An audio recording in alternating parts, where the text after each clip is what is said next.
Time is running out. Calling all patriots and lovers of our constitutionally protected, God-given, self-evident, inalienable rights in Tennessee and the United States of America. If you are sickened by the liberty-eroding activities of a government that hates you, then it is time to wake up. If you are fed up with the tyrannical leadership on display by all levels of government, now is the time to listen to your reveille call. If you are equally tired of the political class, the new aristocracy, lying to you in their pursuit of power and control, now is the time to take a stand in the arena. Please welcome your host, Larry Linton, U.S. Navy veteran and candidate for Tennessee House of Representatives, to the Liberty, Leadership, and Lies podcast.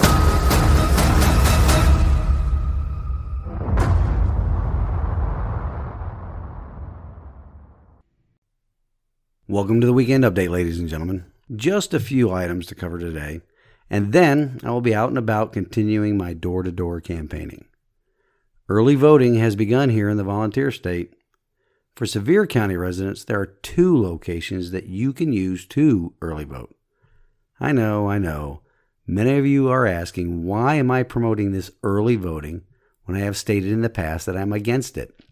The fact of the matter is that early voting is part of the process right now, and I would be a fool to tell people not to use it.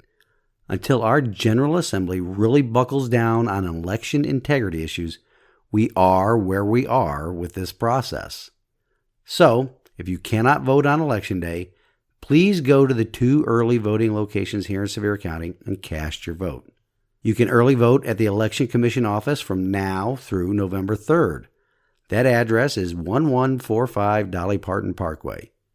You can cast your votes there from 10 a.m. until 6 p.m. Monday through Friday and 9 a.m. until noon on Saturday.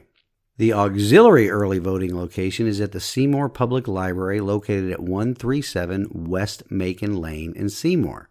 Early voting begins there on October 24th and runs through October 29th. The hours are the same as the Election Commission office. You can cast your votes at the Seymour Library from 10 a.m. until 6 p.m. Monday through Friday and 9 a.m. until noon on Saturday. Also, I did get to participate in the voting machine inspection this past Tuesday.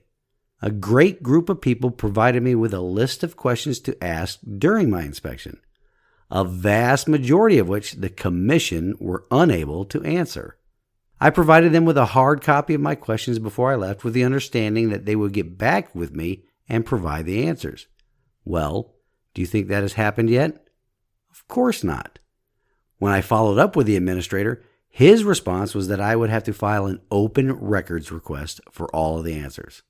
Not fishy at all, especially after the fact that they could still not provide me with plausible answers as to why the May results that showed 3 different districts in the school board elections all coming back with the same 76% to 24% win margin for the incumbents.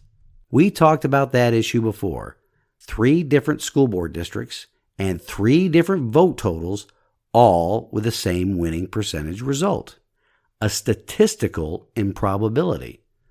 A couple of them tried to tell me that that was the historical makeup of results in our county based upon the GOP to DNC ratio, which is odd because all 3 were members of the GOP defending their seat against more conservative members of the GOP. So, an open records request will be submitted. I'm also finding it hard to believe that people would actually steal or remove my campaign signs around the county. That is misdemeanor theft. Why would anybody risk arrest and conviction for that? It's just sad.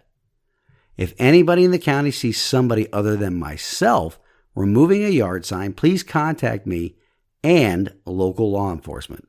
These yard signs cost a lot of money, especially since I decided to support only local businesses with my campaign advertising.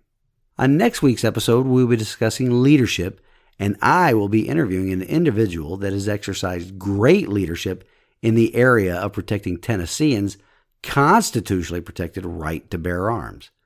Mr. John Harris, the Executive Director of the Tennessee Firearms Association, will be joining the show once again.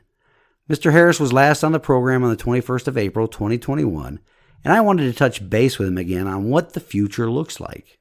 Well, That's it for the update. Until next Saturday, this has been the weekend update of Liberty, Leadership, and Lives with Larry Lynn. I pray you all have a wonderful weekend. Stand in the arena with me. Reveille, it's time to wake up.